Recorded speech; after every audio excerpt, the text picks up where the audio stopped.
Hello there, it's Sev here from Motorhome Dealer Group and welcome to this video guide on the older legacy Trumatic E heating system that you see here in this camper van. Now this video is going to just explain how to use these controls to get the system working.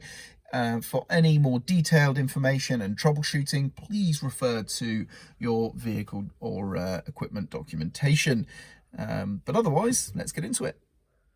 So this system is very easy to use. It can look a bit confusing at first, but actually it's quite intuitive. We have, of course, a couple of multi-position switches here. We have a rotating dial, and there are a couple of LEDs in the unit as well. Now this uses gas for its energy source, and basically we have a gas burner and a fan. Now the fan element is going to then blow the warm air into the vehicle, and the fan is powered by 12 volts from typically your leisure battery, of course, and you actually have the option of being able to turn the fan on its own if you so wish. So it of course won't start the burner, but it will turn on the fan, and we can actually do that by moving this 3-position switch here from the off position, which is the dot in the middle, to the lower position, which has the little picture of a fan there. So if I do that, you can see we get a green light.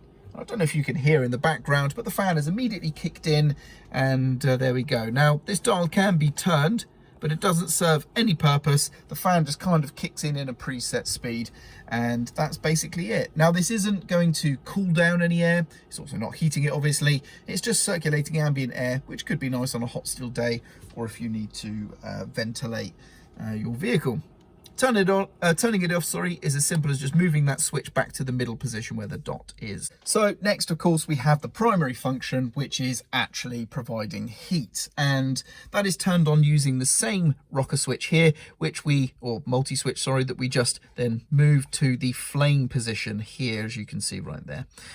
Now, before you do that, you actually have the option of choosing the power setting. So we have here the small flame and the big flame, and that is chosen with this switch here, as you can see. So we can choose either sort of high or low power. So I'm going to choose low power here, flick the system on, and there we go. You can see we have the LED has come on to show it working, and I can actually hear the fan has kicked in already, but the system actually takes a little while to sort of start up, if you will.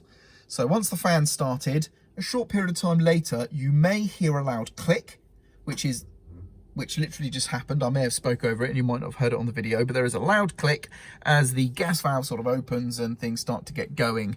And once you've heard that loud click, once you turn the system off, like now, for example, there can be a sort of equally loud but slightly more muffled click of the valve shutting, which is quite typical on lots of different sort of gas-based heating or hot water appliances on camper vans. But like I say, once we've turned it on, we're good to go. Now this dial will then choose your temperature. Now I don't know if you noticed there, I've turned down to say 15 degrees here, which is indicated by the arrow. What lines up there is going to be the temperature.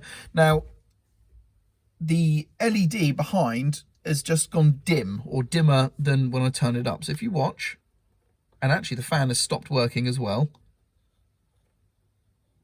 There we go, you've just seen it brighten up, and as soon as that happened, also the fan turned on again, and in a second we should hear that gas valve click.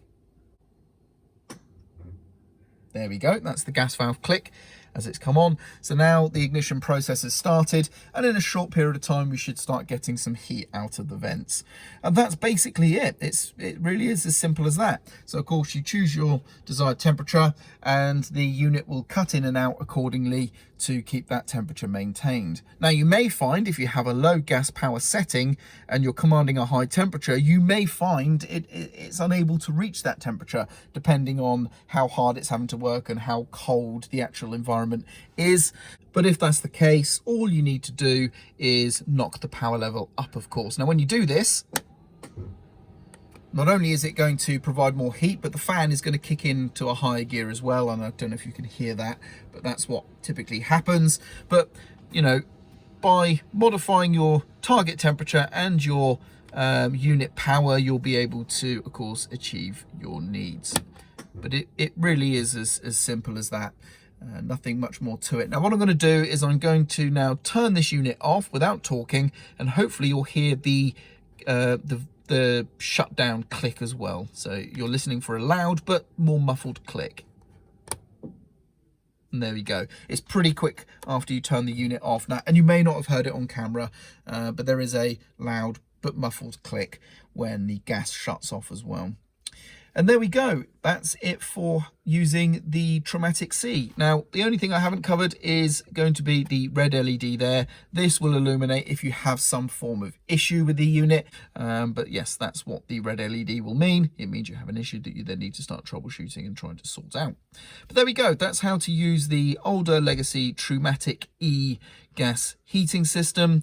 I'm Sev. I hope you found this video useful, and thank you very much for watching.